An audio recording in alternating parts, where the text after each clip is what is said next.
사순절을 보내고 있습니다. 이번 사순절 특별 새벽기도 기간 동안에는 우리가 광야를 주제로 말씀을 나누고 있습니다. 사실 우리는 성경의 배경이 되는 광야를 잘 모릅니다.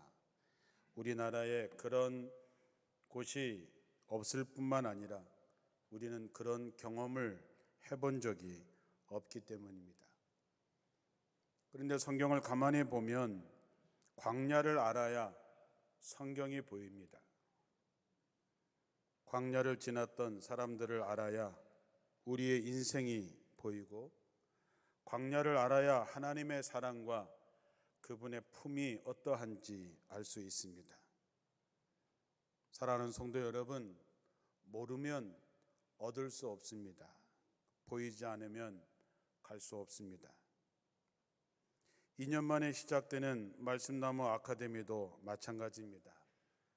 여러분이 설교 한번 듣는 것 가지고 험한 광야를 살아내기가 어렵습니다. 말씀을 배워야 합니다. 배워야 알고, 알아야 깨닫게 되고, 알아야 순종할 수 있고, 알아야 보이기 마련입니다. 이 과정을 여러분들이 선택의 과정이라고 생각하지 마시고 필수의 과정이라고 생각하셔서 시간을 내셔서 여러분의 형편에 맞도록 공부하시기를 바랍니다. 때가 됩니다.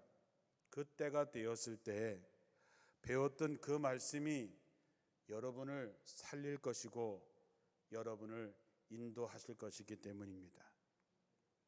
우리가 지난 2주간 동안 광야가 어떤 곳인지, 광야에 무엇이 있는지, 광야에서 살아내려면 어떻게 해야 되는지를 2주 동안 나누었습니다. 앞으로 2주 동안은 광야를 지났던 사람들 한 사람 한 사람을 살펴보면서 우리의 광야 같은 인생길의 길잡이로 삼고 광야를 지나 가나안 땅에 도착하게 될 것입니다. 좀 더 많은 분들이 함께 하셨으면 좋겠습니다. 새벽마다 주시는 하나님의 영혼의 만나로 영혼을 배불리시고, 만나를 먹지 않고서는 광야를 지날 수 없다는 생각을 가지시고 남은 2시간 동안, 2주 동안 함께 하시기를 바랍니다. 새벽마다 주시는 하나님의 응답의 소리를 들으시고 광야를 통과했던 이들의 삶을 통해서 우리의 삶에 나아갈 길을 분명하게 찾게 되시기를 주님의 이름으로 축원합니다. 이번 사순절을 보내면서 그 어느 때보다도 예수님을 많이 생각하고 묵상하려고 애쓰고, 특별히 예수님의 마음을 느껴보려고 애쓰고 있습니다. 이번 사순절에 느끼는 예수님의 모습은 외롭게 홀로 계신 예수님입니다. 그 예수님이 가졌던 그 외로움이 마음에 느껴집니다. 광야에서 홀로 마귀의 시험을 이겨내신 예수님, 겟세마네 동산에서 홀로 기도하시던 예수님의 모습, 예수님 주변에는 수많은 군중들이 따르고 제자들이 있었지만 그러나 예수님의 마음을 아는 사람, 예수님의 마음을 나눈 사람은 거의 없습니다. 예수님이 가는 곳마다 수많은 사람들이 끊임없이 몰려들었지만 그들은 자기들이 필요한 것을 채우려고 예수님을 따라다닌 것이지 예수님의 십자가의 구원의 사역에 동참하는 사람은 없었습니다. 사람을 구하시려고 하늘 보좌를 버리시고 십자가의 길을 가는데 사람들이 그 마음을 모르고 오히려 예수를 십자가에 못 박아 죽게 했으니 얼마나 안타까운 일입니까? 그들을 바라보는 예수님의 마음은 얼마나 외로우셨을까 생각하니 마음이 점입니다.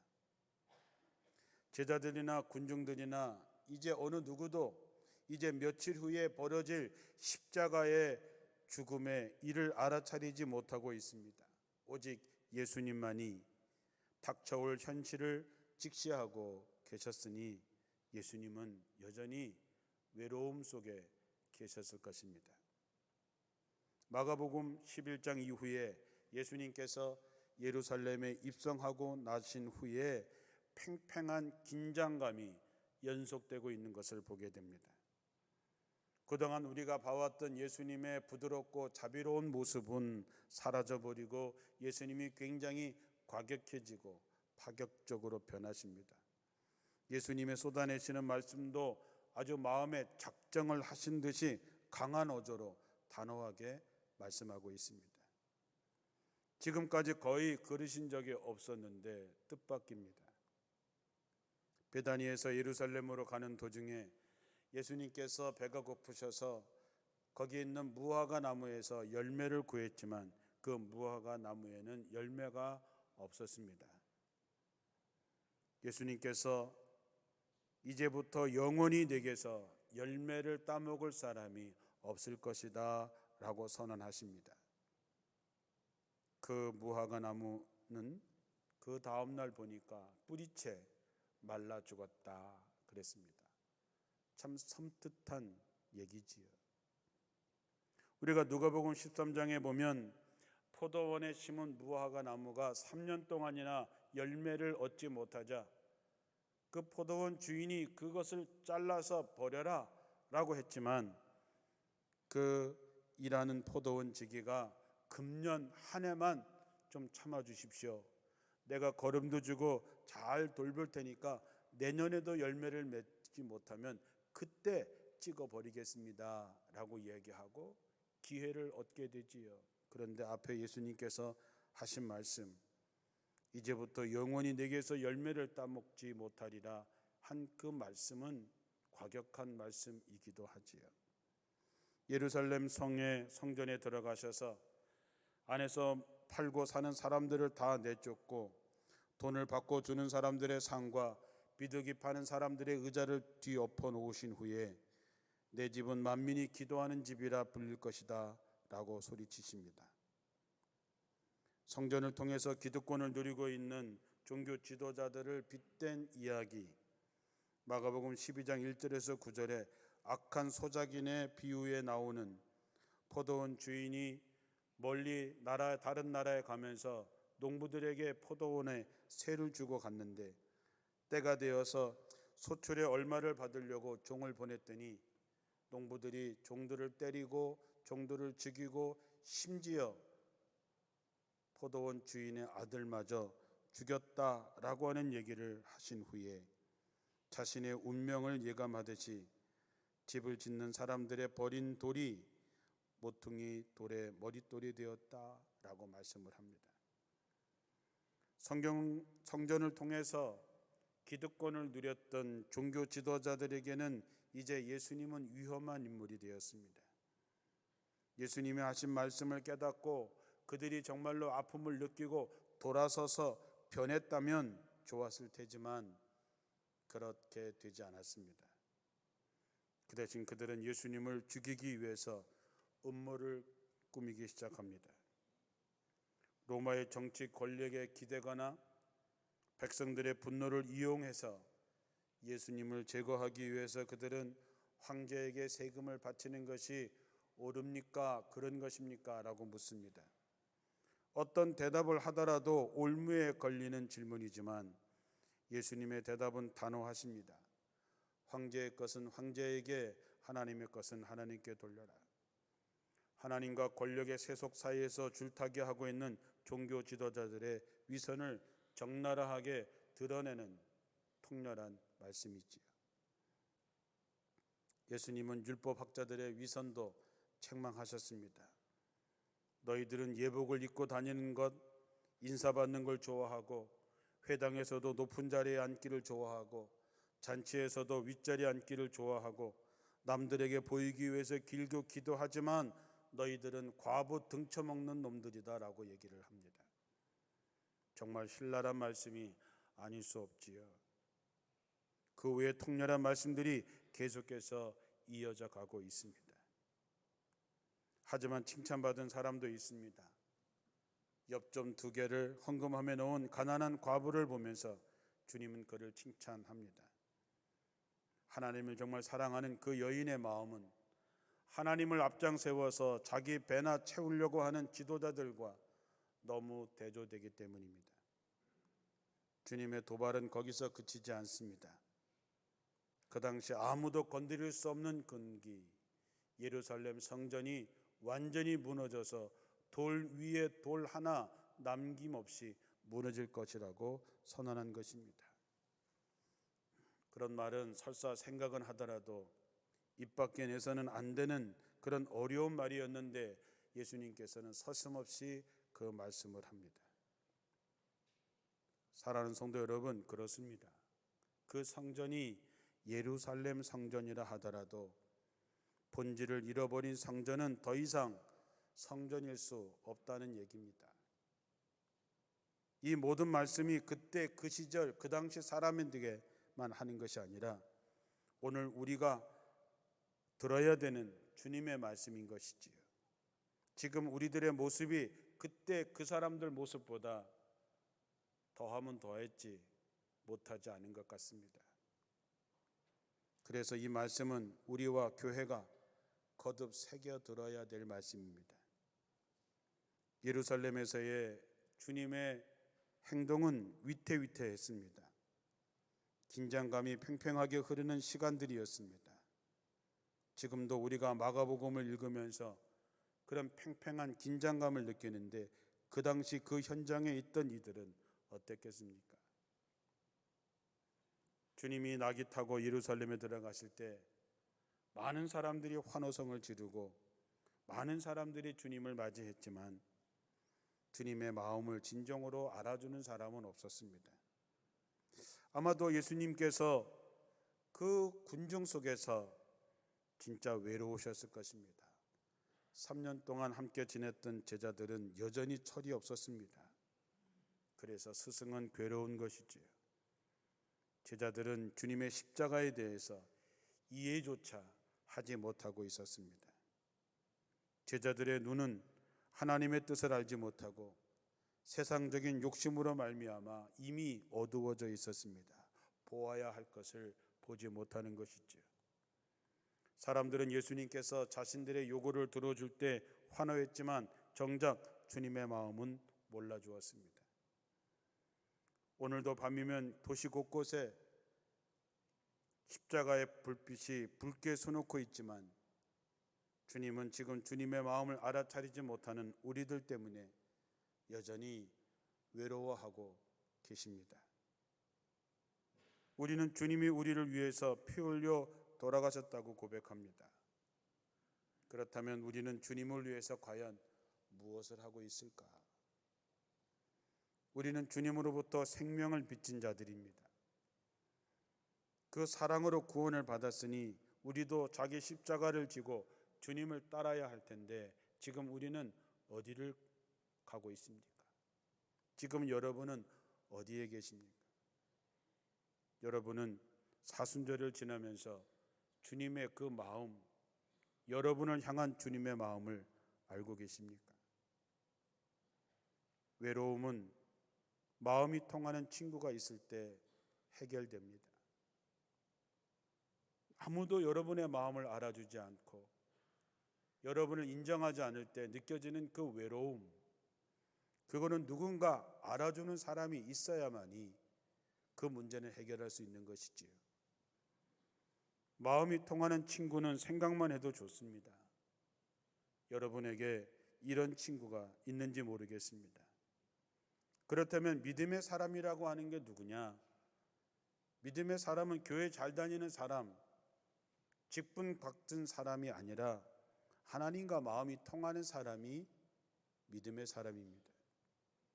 하나님이 진정 원하는 것이 뭔지를 아는 사람, 하나님의 마음을 아는 사람, 하나님의 아픔이 내 아픔이 되게 해달라는 사람, 하나님이 원하시는 것이 뭔지 알기에 자기를 포기하고 하나님의 원하심을 따라가는 이런 사람이 믿음의 사람인 것이지요.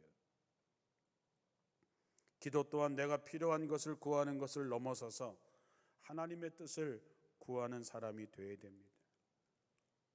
여러분, 하나님과 마음이 얼마나 통하십니까? 이신전심 그 마음이 통하십니까? 나의 심정을 하나님께 드러내는 것도 중요하지만 하나님의 심정을 내 마음으로 느낄 수 있어야 됩니다.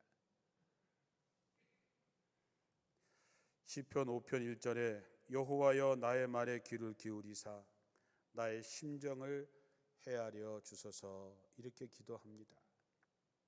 우리가 보통 이렇게 기도하지요. 하나님, 내가 기도하니 내 마음을 좀 헤아려 주십시오. 그러나 이제 우리도 주님의 말을 기울이셔서 주님의 심정을 헤아릴 줄 알아야 진정 믿음의 사람이 되는 것이죠. 이런 본문의 팽팽한 긴장감을 깨고 십자가의 죽음 앞에 있는 예수님의 마음을 헤아렸던 한 여인의 아름다운 이야기가 나옵니다. 예수님께서 나환자인 시몬의 집에서 식사하고 계실 때 한 여자가 매우 값진 순수한 나드 향유 한 옥합을 가지고 와서 그 옥합을 깨뜨리고 그 향유를 예수님의 머리 위에 부었다 그랬습니다. 대개 사람들은 그가 막달라 마리아일 거라고 얘기하지만 요한복음은 그를 마르다의 동생 마리아로 소개하고 있지만, 그런데 실제로 그가 누구인지 성경은 정확하게 이야기하고 있지는 않습니다. 그가 누구이든지 간에 그의 행동은 참 특별한 행동이었습니다. 여인이 와서 매우 비싼 순수한 나드 향유 한 옥합을 가져와서 그것을 깨뜨려서 그 향유를 예수님의 머리 위에 부었다. 그 향유는 아주 비싼 것이라 그랬습니다. 아주 귀한 것이라 그랬습니다. 제자들은 그게 약 300데나리온 이상 될 거라고 이야기했습니다. 한 데나리온이 노동자의 하루 품삯이니 300일의 노동자 품값입니다. 하루 일당을 10만 원으로 치면 그 향유 기름값은 3천만 원이나 되는 것입니다. 그러니 지금 시세도 3천만 원이면 굉장히 비싼 건데 2000년 전에 그 힘들고 어려웠던 시절에 그 정도의 가치라고 하는 것은 정말 대단히 비싼 거였지요. 제자들은 뜻밖의 벌어진 일을 보고 갑자기 화를 내기 시작합니다.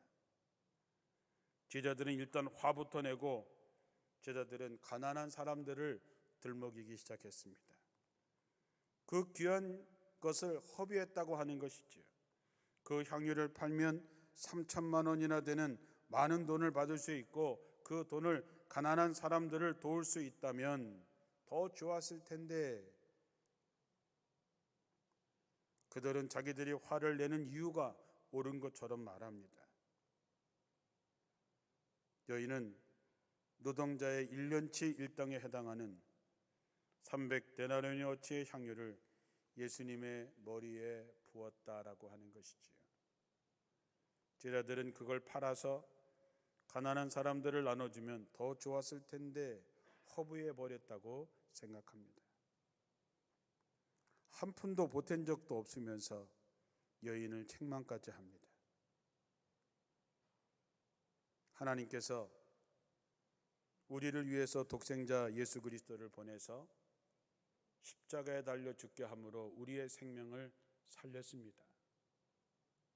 여러분 그렇게 믿으시지요? 그런데 정말 우리가 그럴 만한 가치가 있다고 생각하십니까? 따지려 든다면 하나님이 우리를 위해서 십자가에 달려 죽는 그 자체가 허비하는 것이 아니고 뭐겠습니까? 독생자를 희생할 정도로 우리가 뭐 그렇게 대단한 존재나 되는 사람들입니까? 그렇게 할 수 있는 것은 단 하나, 하나님의 사랑 때문이지요. 우리가 자식을 사랑하기 때문에 자식을 위해서라면 무엇인들 못하겠습니까? 무엇인들 아깝겠습니까? 사랑하면 아깝지 않습니다. 제자들은 그 사랑을 모르는 거지. 그래서 예수님의 마음을 알 수 없었던 것입니다. 예수님은 제자들의 그러한 계산적인 생각에 그렇구나, 아유 그렇게 했으면 더 좋았을 텐데 아깝네, 이렇게 말씀하시지 않았습니다. 왜냐하면 주님은 그들의 마음속에 있는 것이 욕심이라고 하는 것을 잘 알고 계셨기 때문입니다. 말로는 가난한 사람을 생각하는 척하지만 그들의 관심은 오직 자기밖에 없었습니다. 많은 돈으로 환산될 수 있는 향유와 자기들이 차지할 자리에 마음을 빼앗겨서 그들은 예수님의 마음을 보지를 못했습니다.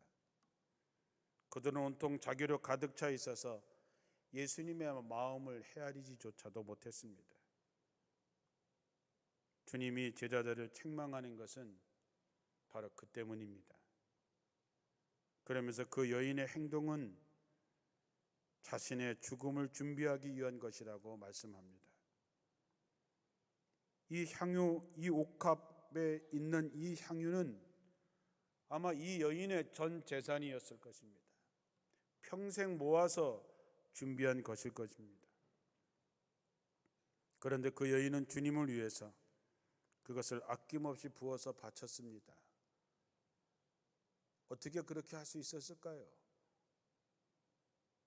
예수님의 마음을 알았기 때문입니다. 예수님을 진정으로 사랑했기 때문입니다. 여러분, 주님이 이 여인을 칭찬한 것이 무엇 때문이라고 생각하십니까? 비싼 향유를 머리 위에 부었기 때문에 그것을 칭찬한 것일까요? 아닙니다. 예수님이 이 여인을 칭찬한 것은 이 여인의 마음입니다. 예수님의 제자들 중에 어느 누구도 스승이신 예수님의 마음을 알지 못했습니다. 그들은 새롭게 열리는 메시아 왕국에서 자신들이 맡게 될 자리를 생각하면서 마음이 들떠 있었습니다. 예루살렘에 가면 이제 출세가 눈앞에 펼쳐져 있다고 생각하기에 예수님의 마음을 헤아리지 못했습니다. 예수님은 그렇게 괴로워하고 힘들어하는데도 그들의 표정은 설레이는 기쁜 표정이었습니다. 하지만 이 여인만큼은 주님의 마음을 온몸으로 느끼고 있었습니다. 여인이 그럴 수 있었던 것은 그는 이미 주님으로부터 많은 죄를 용서받고 주님의 큰 사랑을 경험했던 사람이기 때문입니다. 그런 주님이 십자가의 죽음의 길을 간다고 했을 때에 이 여인의 마음은 찢어졌습니다. 그래서 자기가 가진 가장 귀한 향유를 그 머리 위에 부을 수 있었던 것이죠. 오늘 본문에 나오지 않지만 같은 이야기가 누가복음에 나오는데 누가복음 7장 38절엔 이렇게 쓰여져 있습니다. 예수의 뒤로 그 발 곁에 서서 울며 눈물로 그 발을 적셨다 그랬습니다.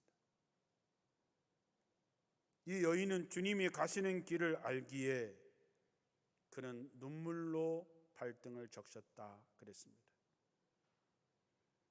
저는 이 예수님을 위해서 흘리는 이 여인의 눈물이야말로 세상의 어떤 향유보다 더 값진 향기로운 것이라고 생각합니다.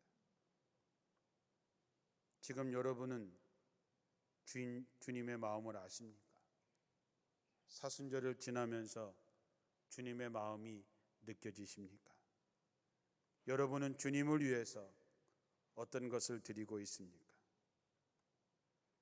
이제 사순절을 지나면서 더 이상 예수님이 외롭지 않도록 이 여인처럼 주님과 함께 동행할 수 있는 여러분들이 되시기를 주님의 이름으로 축원합니다. 이제부터라도 주님을 위해서 시간을 내십시오.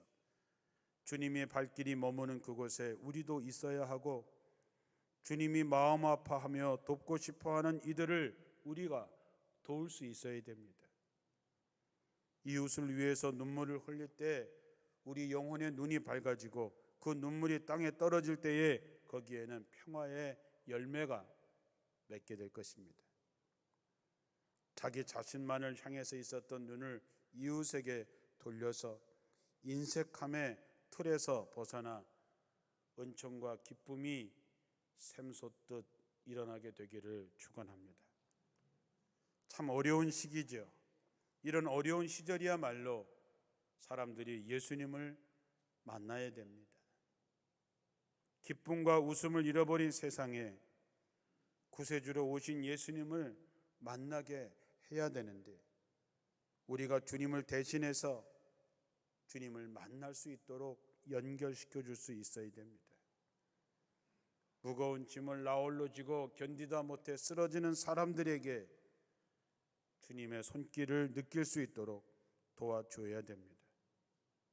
바로 그 일을 우리가 하는 것이 더 이상 주님을 외롭지 않게 해드리는 것입니다. 특히 이제는 우리가 머리로 생각으로가 말로가 아니라 우리의 몸으로 사랑하고 몸으로 섬길 때 우리를 통해 주님은 세상을 어루만지게 되실 것입니다. 우리들이 몸으로 사랑하고 실제로 섬길 때 예수님은 우리 가운데 살아 역사하십니다.